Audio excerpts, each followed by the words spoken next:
Hello बच्चों, आज का टॉपिक है मोल कॉन्सेप्ट। मोल कॉन्सेप्ट का लेक्चर सेकंड है। ये लेक्चर फर्स्ट में हमने डिस्कशन किया था मोल क्या है, what is mole and what is atomic mass. बहुत ही बेसिक चीज पढ़ी थी। एटॉमिक मास क्या है, किसी एटम का कितना मास होता है। ग्राम एटॉमिक मास क्या है, मॉलिक्यूलर मास क्या है, ग्राम मॉलिक्यूलर मास क्या है। एंड हमने पढ़ा था कि किस तरीके से मोल्स फाइंड किए जाते हैं। किसी मैटर का मास दिया है या किसी मैटर का वॉल्यूम दिया है या किसी मैटर में number of particles, number of species दी हैं, तो किस तरीके से मोल फाइंड करेंगे वो हमने पढ़ लिया था। परफेक्ट। आज का कंटेंट है बेटा परसेंटेज कंपोजिशन। किसी कंपाउंड में एलिमेंट का परसेंटेज बाय मास कितना होता है, परसेंटेज बाय मास कितना है वो element, that is called percentage composition.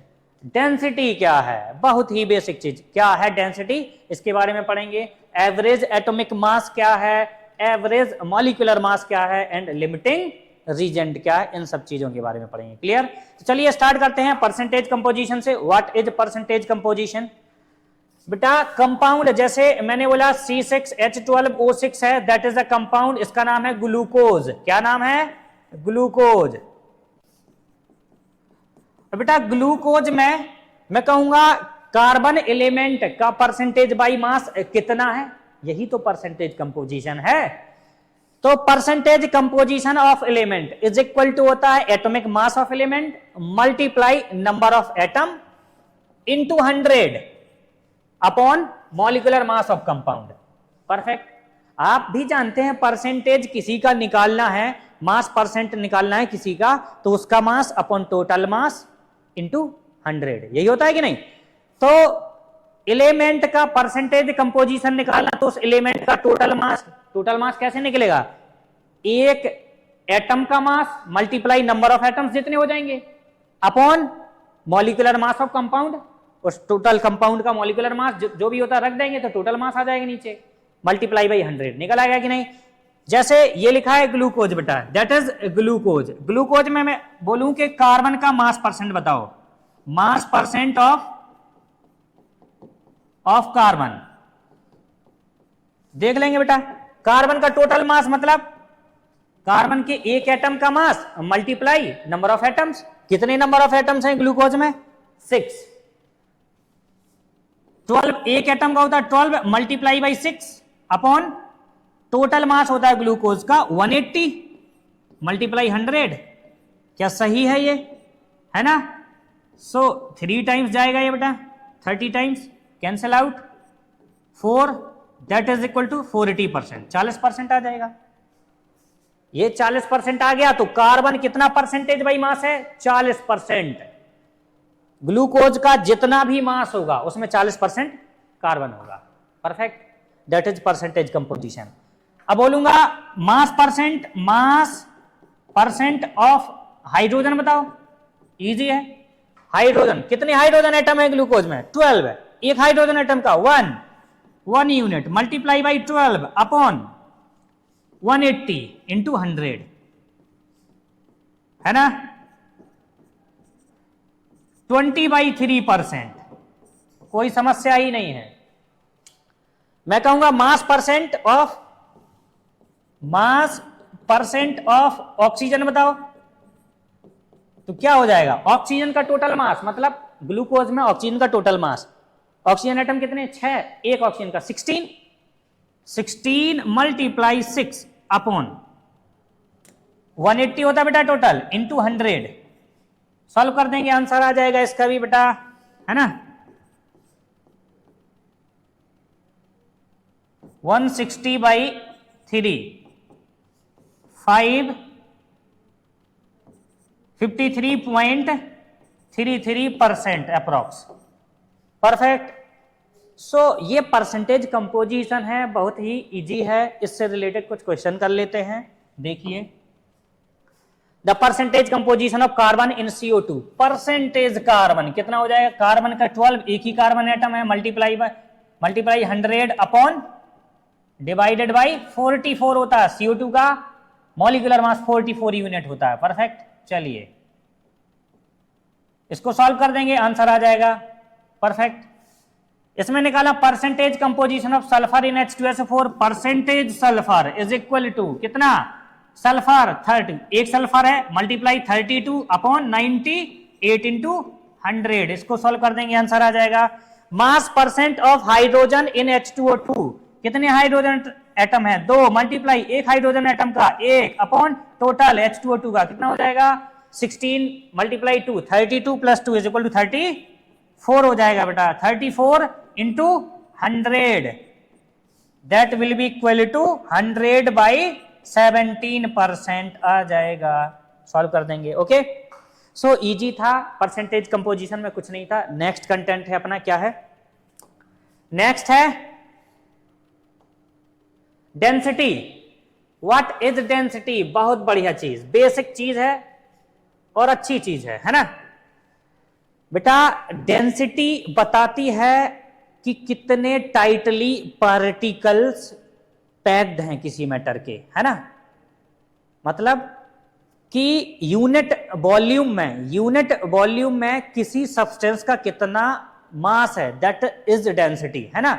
जितना ज्यादा यूनिट वॉल्यूम में मास होगा उतना ज्यादा डेंसिटी हो जाएगी। अच्छा, यूनिट वॉल्यूम में मास ज्यादा तभी होगा जब नंबर ऑफ पार्टिकल्स ज्यादा हो जाएंगे। उसमें नंबर ऑफ पार्टिकल्स जितने ज्यादा हो जाएंगे, मतलब जितने क्लोजली पैक्ड हो जाएंगे, उतना ज्यादा यूनिट वॉल्यूम में मास आ जाएगा, और जितना ज्यादा मास आ जाएगा उतना ज्यादा डेंसिटी आ जाएगी, है ना। क्योंकि आप जानते हैं यूनिट वॉल्यूम में, नहीं जानते तो देख लो बेटा, डेंसिटी इज इक्वल टू होती मास बाई वॉल्यूम, डेंसिटी होती मास बाई वॉल्यूम। तो डेंसिटी यही बताती है कि यूनिट वॉल्यूम में किसी सब्सटेंस का कितना मास है, और यूनिट वॉल्यूम जितना ज्यादा मास हो जाएगा उतना ज्यादा डेंसिटी हो जाएगी। परफेक्ट। डेंसिटी नाम ही है, हिंदी में बोलते हैं उसको घनत्व, कितना घनापन है, पार्टिकल कितने पास पास हैं। अब मैं किसी दो मैटर ले लूं, दोनों मैटर का 1-1 लीटर ले लूं, उस 1 लीटर में जितने ज्यादा नंबर ऑफ पार्टिकल्स आ जाएंगे, जितना क्लोजली पैकिंग होंगी, उतना ज्यादा मास हो जाएगा, जितना ज्यादा मास हो जाएगी उतनी ज्यादा डेंसिटी हो जाएगी। तो मतलब क्लोजनेस बताता है, डेंसिटी डेंसरनेस बताती है। परफेक्ट। कितना घनत्व, कितना घनापन है, पार्टिकल कितने पास पास हैं, रेयर तो नहीं है, रेयर बहुत ज्यादा दूर होंगे मतलब मास कम हो जाएगा। Perfect, that is density. ठीक है, तो डेंसिटी इज इक्वल टू होती है mass upon volume. Density 2 types की होती है बेटा, absolute density and relative density, absolute density and relative density. Gases के लिए और लिक्विड्स के लिए, गैसेस और लिक्विड्स के लिए, सॉलिड और लिक्विड के लिए सेम चीज होती है, बट फॉर गैसेस के लिए थोड़ा सा डिफरेंट वे में निकाली जाती है डेंसिटी। तो देख लेंगे क्या है absolute density and relative density for gases, liquids and solids. ठीक है, होती दो ही टाइप्स के हैं, absolute density and relative density. चलिए, एब्सोल्यूट डेंसिटी होती है बेटा फ्रीक्वेंटली मास बाई वॉल्यूम निकालो, किसी के रिस्पेक्ट में नहीं निकालना, that is absolute density. Absolute density मतलब किसी के रिस्पेक्ट में नहीं निकालना है। रिलेटिव डेंसिटी होता है किसी के रिस्पेक्ट में डेंसिटी निकालना, है ना। देखो, एब्सोल्यूट डेंसिटी है तो फ्रीक्वेंटली सीधे मास बाई वॉल्यूम करो, that is absolute density. For example, a compound या a substance A has 200 gram in 100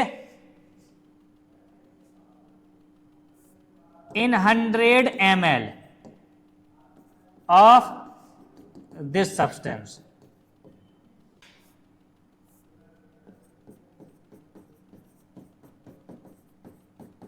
तो एब्सोल्यूट डेंसिटी क्या हो जाएगी, density is equal to mass by volume. Mass 200 gram था, वॉल्यूम 100 ml था। परफेक्ट। 2 ग्राम पर ml आ जाएगी नहीं बेटा, डेंसिटी की यूनिट भी पता चल गई, क्या होती है, ग्राम पर ml या ग्राम पर लीटर, मास ऊपर वॉल्यूम नीचे, तो ग्राम अपॉन ml, तो ग्राम पर ml हो जाएगी। और यदि वॉल्यूम लीटर में होता तो ग्राम पर लीटर। परफेक्ट। तो जिसमें वॉल्यूम दिया उसी हिसाब से यूनिट आ जाएगी, तो that is absolute density, 2 gram पर ml। रिलेटिव डेंसिटी क्या होती है? Relative density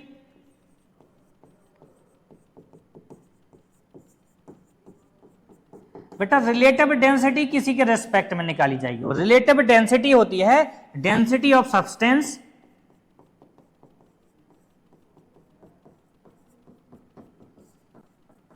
upon density of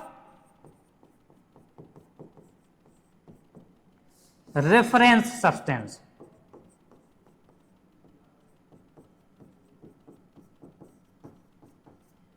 जिस सब्सटेंस की डेंसिटी निकालना है उसकी डेंसिटी ऊपर, रिलेटिव डेंसिटी जिसकी निकालना है उसकी डेंसिटी ऊपर अपॉन जिसके रेस्पेक्ट में निकालना है। फॉर एग्जांपल आपसे बोला जाए relative density of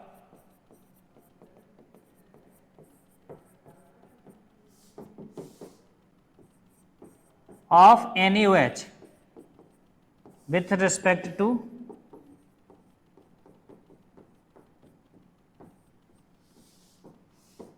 H2SO4। Perfect. तो क्या हो जाएगा? Density of NaOH upon density of H2SO4, that is relative density, है ना। यूनिट देखना है इसकी बेटा, डेंसिटी ऊपर है डेंसिटी नीचे, ग्राम पर ml ऊपर ग्राम पर ml नीचे, कैंसिल आउट, यूनिट लेस हो जाएगी। क्या हो जाएगी? Unit less. तो रिलेटिव डेंसिटी जो होती है वो यूनिट लेस होती है, उसकी कोई यूनिट नहीं होती है। परफेक्ट गाइस, कोई समस्या नहीं है। ओके, आगे बढ़ते हैं।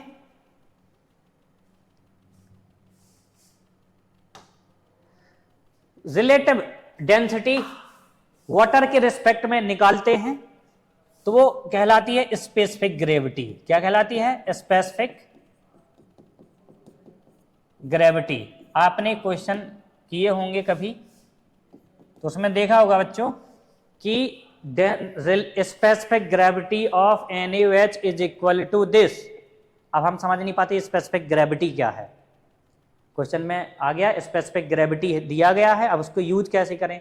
तो बेटा स्पेसिफिक ग्रेविटी होती है relative density of substance with respect to water, है ना। वाटर के रिस्पेक्ट में हमारा रेफरेंस डेंसिटी किसकी रहेगी? वाटर की डेंसिटी रहेगी। परफेक्ट। तो जैसे मैं कहूंगा density of specific gravity of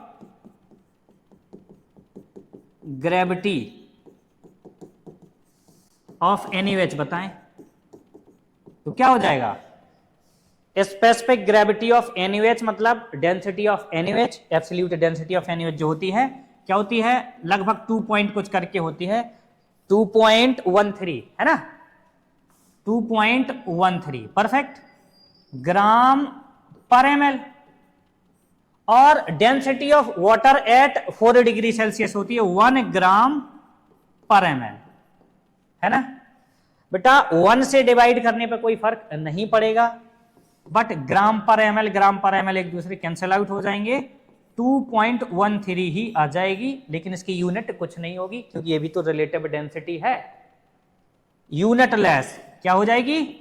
unit less, इसकी कोई यूनिट नहीं होगी बच्चों। एकदम क्लियर है। मतलब हमें से एक चीज पता ये चलती है यहां कि किसी की भी स्पेसिफिक ग्रेविटी उतनी ही होती है जितनी उसकी एब्सोल्यूट डेंसिटी होती है, बट उसमें यूनिट नहीं होती है, यूनिट लेस होती है क्योंकि specific gravity is a relative density with respect to water. Perfect. So that is the relative density. आगे बढ़ते हैं। ये लिक्विड्स और सॉलिड्स के लिए इस तरीके से फाइंड कर ली जाती है डेंसिटी, है ना। जनरली सबके लिए यही होती है। अब देखें गैसेस के लिए थोड़ा सा। डेंसिटी, एब्सोल्यूट डेंसिटी वही mass by volume. Density is equal to mass by volume, है ना, मास बाय वॉल्यूम। मास को यदि W से डिनोट करो, W से रख दो, मास बाय वॉल्यूम। चलिए W से डिनोट कर दे रहा हूं, W बाय वॉल्यूम, ये मास है, मास बाय वॉल्यूम। यही तो होता है एब्सोल्यूट डेंसिटी का फॉर्मूला गैसेस के लिए। तो गैसेस के लिए जनरली मास नहीं दिया जाएगा, मोल्स दिया जाएगा या कुछ भी दे दिया जाएगा। आइडियल गैसेस हैं उसकी डेंसिटी निकालना है, वॉल्यूम दिया, प्रेशर दिया, कुछ भी दिया है तो देखेंगे, आप जानते हैं बेटा P B is equal to N R T होता है आइडियल गैसेस के लिए, जहां पी प्रेशर होता है, वी वॉल्यूम होता है, एन मोल्स होते हैं, number of moles of that gas, है ना। गैस कांस्टेंट, टी क्या होता है, टेम्परेचर होता है। परफेक्ट।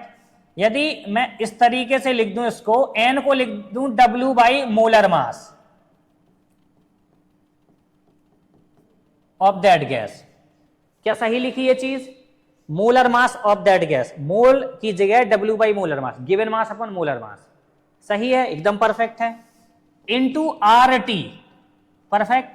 पी वी, अच्छा मैं क्या करता हूं, प्रेशर इधर ही रखता हूं, जो मोलर मास है इसको इधर ले आ रहा हूं, मोलर मास को इधर ले आता हूं, इसको एम से, स्मॉल एम से डिनोट कर दे रहा हूं, that is molar mass. Capital M ले लो, जनरली कैपिटल एम से किया जाता है, ले लीजिए। P M is equal to W by V into R T हो जाएगा। डब्ल्यू बाई वी क्या है, डेंसिटी, तो P M is equal to D R T, तो क्या density is equal to P M by R T हो जाएगी कि नहीं। अब यदि गैस का प्रेशर दे दिया है, उस गैस का मोलर मास पता है आपको, आर कांस्टेंट है, इसकी वैल्यू आपको पता ही होती है, 3 वैल्यूज होती है, वो डिपेंड करता किस में, जूल में अलग होती है, लीटर एटीएम में अलग होती है, कैलोरी में अलग होती है। लिख देता हूं, नहीं तो पिछले लेक्चर में मैंने लिखवाया था, फिर भी देख लेंगे बेटा। आर की 3 वैल्यूज 8.314, 0.0821 और 2, ये तब जब जूल में दी होती है, जूल के टर्म्स में होगा, है ना, यूनिट जो जूल के टर्म्स में होगी, और ये जब लीटर एटीएम के टर्म्स में, ये जब कैलोरी के टर्म्स में दिए। Perfect guys. तो D is equal to P M upon R T हो जाएगा। इस तरीके से डेंसिटी निकाल लेते हैं गैसेस की, D is equal to P M upon R T, that is the absolute density of gases. कोई समस्या ही नहीं है, आगे बढ़ सकते हैं। ओके गाइस, नेक्स्ट है डेंसिटी ऑफ गैसेस, ठीक है, relative density.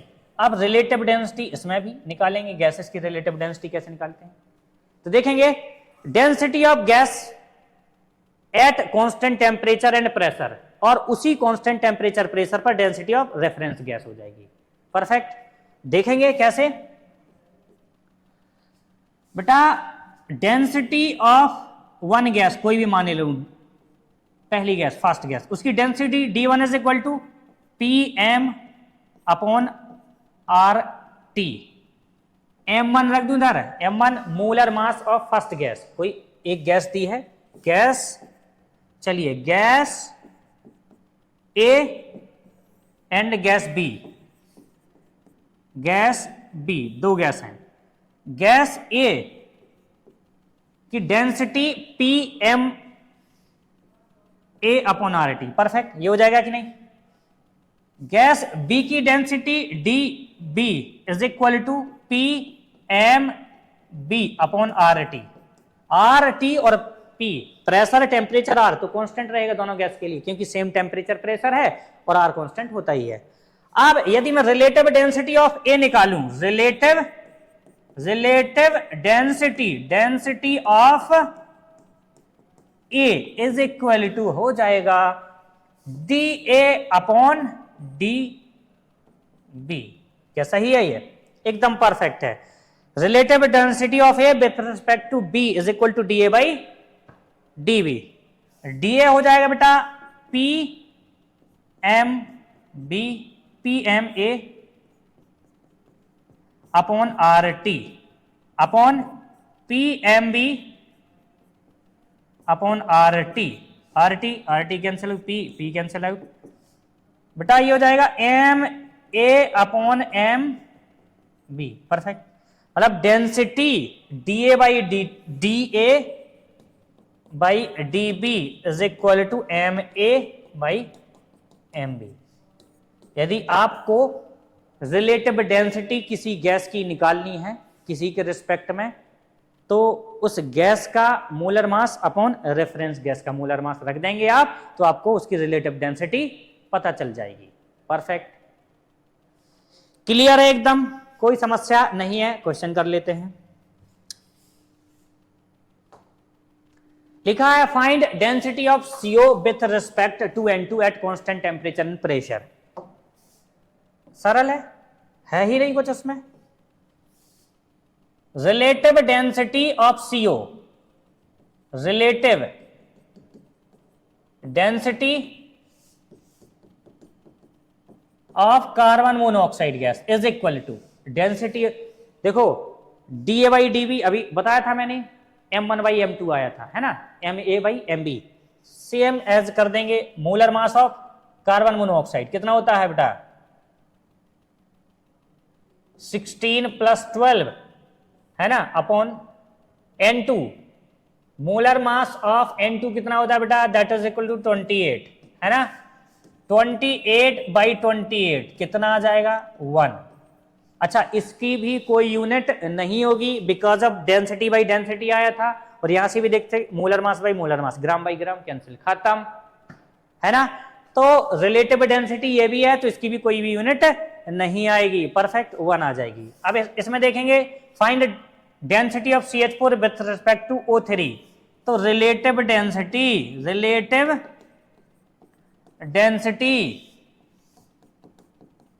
Of CH4 is equal to density of CH4 upon density of O3 करेंगे तो वो किसके इक्वल आता था, मैं कहूं density of CH4 upon density of O3 करूंगा that is equal to M of CH3 upon CH4, density of CH4 M CH4 upon density mass और molar mass of O3, perfect इसके इक्वल आ जाएगी, निकाल लेंगे बेटा।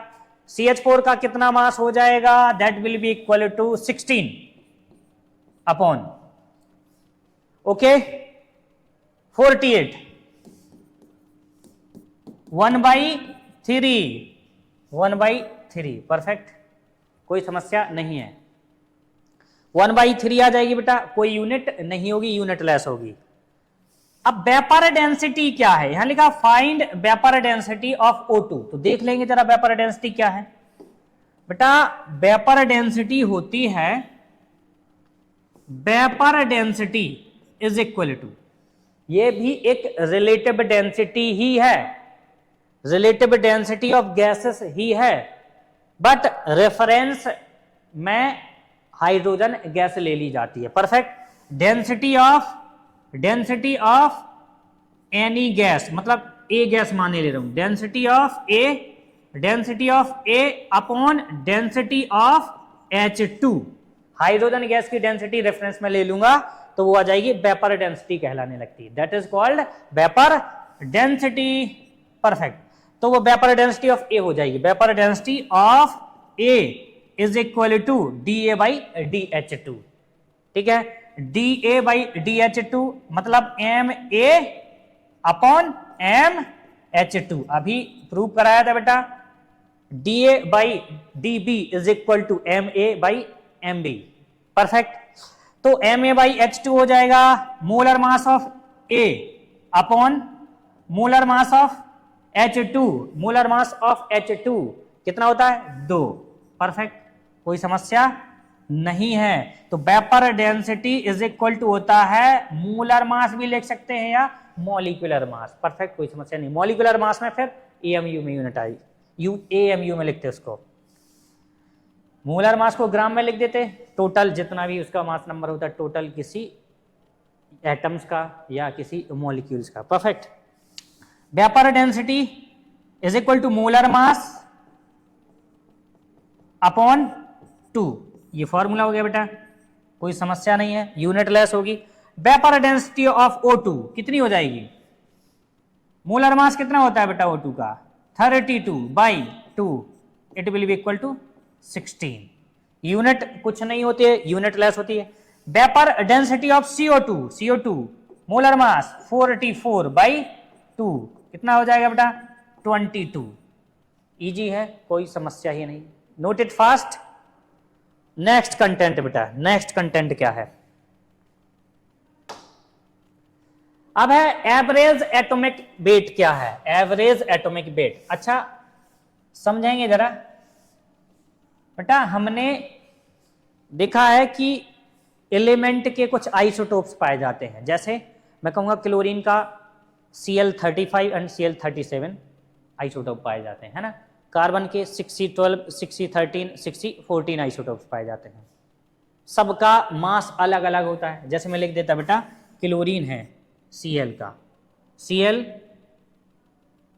17 Cl35 एंड 17 Cl37, ये दो आइसोटोप हैं सपोज, ठीक है। अब क्लोरीन का एटॉमिक मास हमें यूज करना, तो कितना मास यूज करें, 35 या 37? एटॉमिक मास 35 ग्राम भी, इसका 35 ग्राम है, इसका 37 ग्राम है, परफेक्ट। जितना मास नंबर होता है उसी के इक्वल होता है, पढ़ा चुके हम पहले। लेकिन अब इन दोनों में से किसका ले लें भाई, HCl है, अब कौन सा वाला क्लोरीन ले लें? तो क्या होता है बेटा, आइसोटोप्स जब पाए जाते हैं तो हमें एवरेज एटॉमिक मास निकालना पड़ता है, उस एलिमेंट का एवरेज एटॉमिक मास निकालना पड़ता है। और एवरेज एटॉमिक मास तभी निकाल पाएंगे जब हमें उन आइसोटोप का परसेंटेज एबंडेंस दिया हो कि नेचर में कितना परसेंट वो पाए जाते हैं, परफेक्ट। तो फॉर्मूला होता है परसेंटेज एबंडेंस पहले आइसोटोप की मल्टीप्लाई उसका atomic mass, perfect, plus percentage abundance दूसरे की मल्टीप्लाई उसका मास, परफेक्ट, प्लस परसेंटेज एबंडेंस तीसरे की मल्टीप्लाई उसका मोलर मास अपॉन 100। 100 मतलब यहां परसेंटेज एबंडेंस का सम होता है, तो सब 100% ही आएगा, टोटल सभी का परसेंटेज जोड़ देंगे तो 100% आएगा, परफेक्ट। 100 से डिवाइड कर देते हैं। जैसे मैं आपसे कहूं बेटा कि find average atomic mass of chlorine if 75% Cl35 and 25% Cl37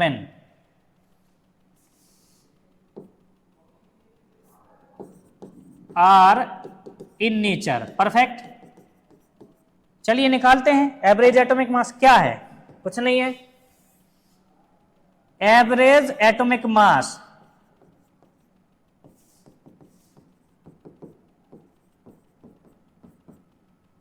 of chlorine is equal to, क्या हो जाएगा बेटा, यहां दो ही आइसोटोप हैं, दोनों को लेकर के कर देंगे 75% multiply 35 plus 25 multiply by molar mass 37 upon 100, solve कर देंगे, आंसर आ जाएगा, परफेक्ट गाइस, सरल है एकदम, कुछ समस्या ही नहीं है इसमें, है ना। तो इस तरीके से एवरेज एटॉमिक मास निकाल लिया जाता है। कई बार क्वेश्चन आता है एवरेज एटॉमिक मास दे दिया जाता है, परसेंटेज पूछा जाता है, तो फॉर्मूला यही लगना आ जाएगा, इस साइड वैल्यू दी होगी, यहां से सॉल्व कर देंगे, परफेक्ट। आगे बढ़ते हैं, ओके। एवरेज मॉलिक्यूलर मास क्या है देख लेंगे जरा, एवरेज मॉलिक्यूलर मास क्या है। देखो क्या होता है, मिक्सचर दे देते हैं बहुत सारे मॉलिक्यूल्स का, मिक्सचर होता है, तो एवरेज मॉलिक्यूलर मास कैसे निकालते हैं, सेम जिस तरीके से एवरेज एटॉमिक मास निकालते थे, N1 moles of a molecule which has molar mass m1, N2 moles of a molecule which has molar mass m2, N3 moles of a molecule which has molar mass m3 upon n1 plus n2 plus n3 as it is, जैसे percentage जैसे average atomic mass निकालते थे, as it is average molecular mass निकालेंगे। Question है देखेंगे, 2 moles of O2, 3 moles of N2 and 1 moles of H2 are mixed, what will be the average molecular mass of mixture? Average molecular mass is equal to, बेटा O2 के कितने मोल 2 multiply इसका molar mass कितना होता है O2 का, that will be equal to 32 plus moles N2 के 3 multiply 28, है ना, okay, plus 1 multiply by 2 upon N1 plus N2 plus N3, 2 plus 3 plus 1, 64, 84, 2 upon 6। Solve कर देंगे बेटा, 150/6, 150/6, perfect.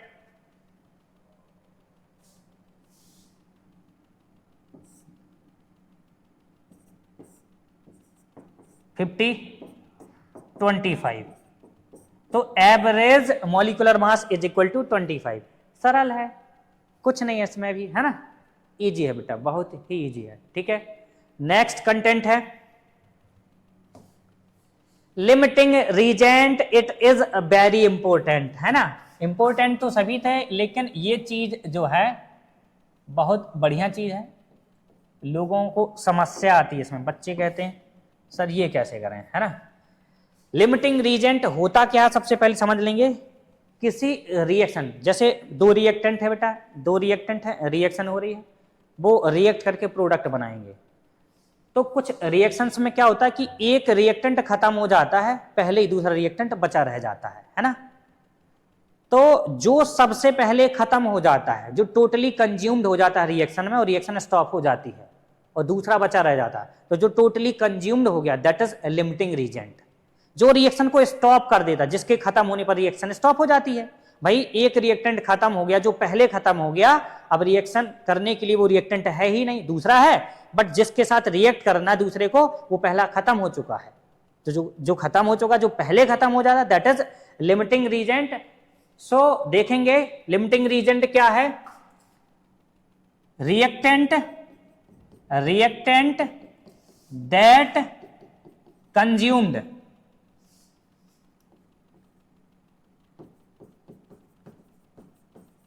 first in reaction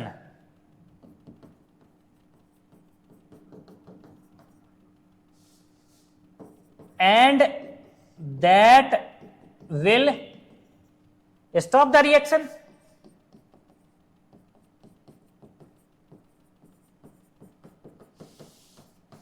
is called limiting reagent।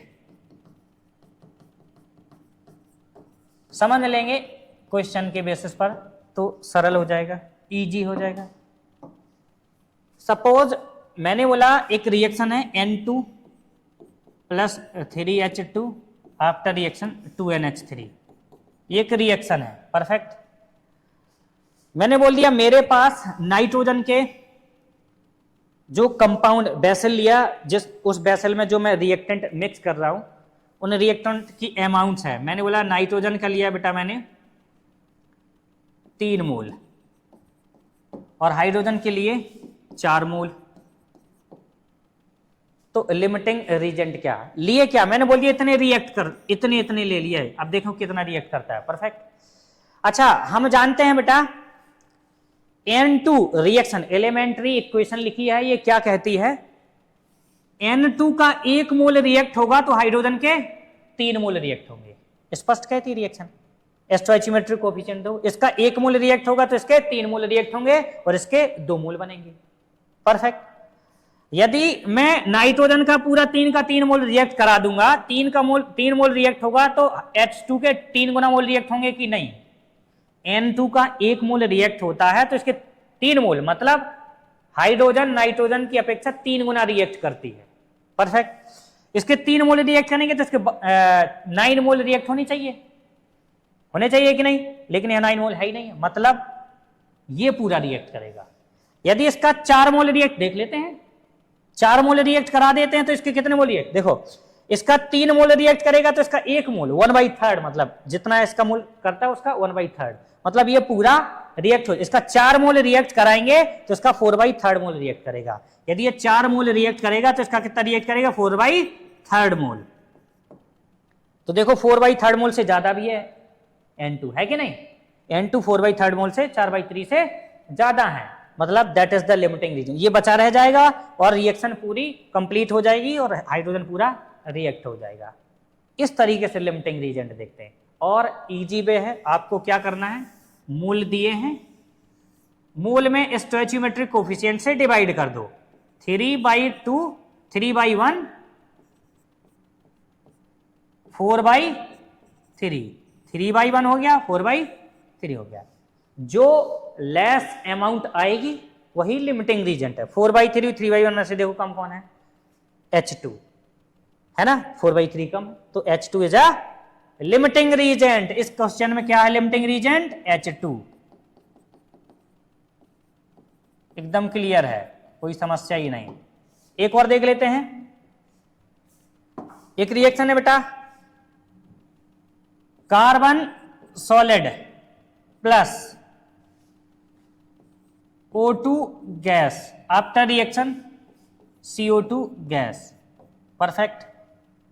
यदि मैं बोलूं मेरे पास इसके 4 मोल हैं, इसके 2 मोल हैं,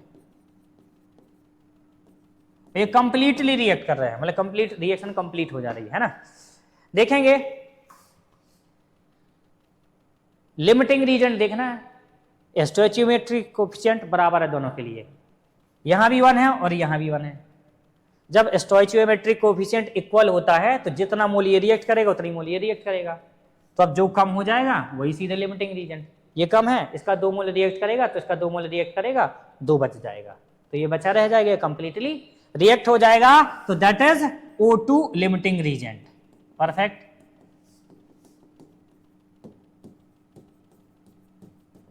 कोई समस्या ही नहीं है।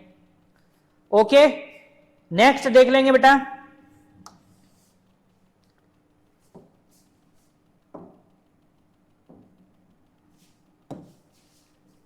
कभी कभी मोल नहीं दिए जाते बेटा, मास दे दिया जाता है। क्या दे दिया जाता है, मास। तो मास दिया है तो पहले मोल निकालेंगे, क्योंकि हम किसी रिएक्शन को मोल के टर्म्स में कंपेयर करते हैं। परफेक्ट, चलिए मोल निकाल लेंगे। मैंने बोला 30, कुछ भी बोल देता हूं बेटा, 30 gram of 30 gram of N2 react with 16 gram of H2, then which will be limiting reagent।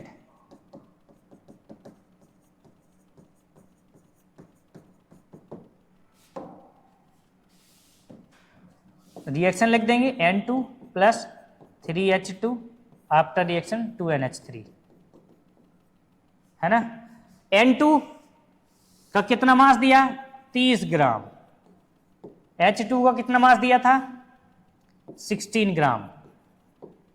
बेटा ये 30 ग्राम मतलब कितने मोल, 30/28, 30/28, 16/H2 का मोलर मास होता है 2, मोल से निकालने के लिए मोलर मास से डिवाइड कर देते हैं। परफेक्ट। सो ये है 8 और ये है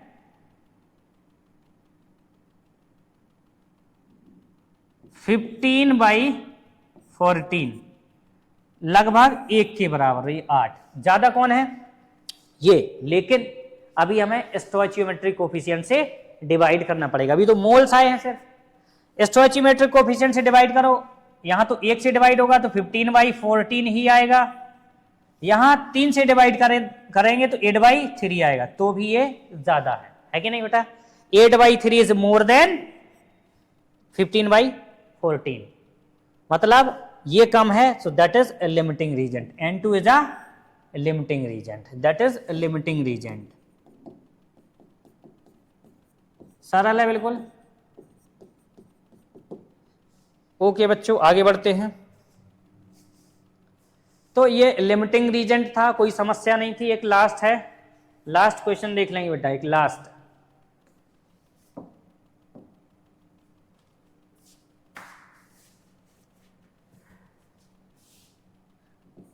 H2 plus 1/2 O2 after reaction H2O,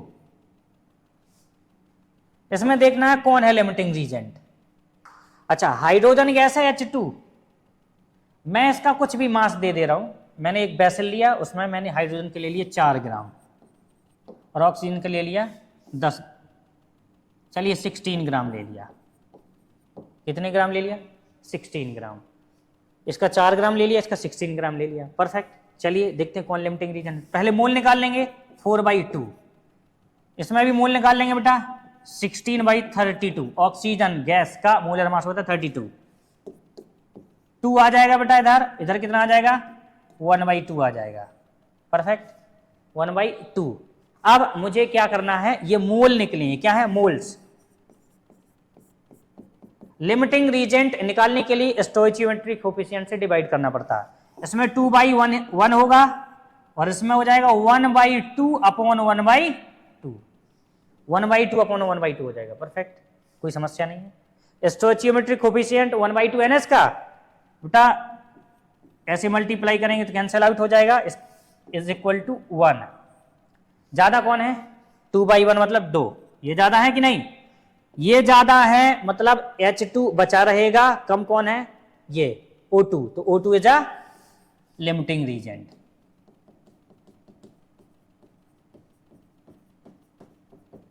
और नेक्स्ट लेक्चर में इसके आगे डिस्कस करेंगे, इससे रिलेटेड क्वेश्चन करेंगे। Perfect guys, thank you.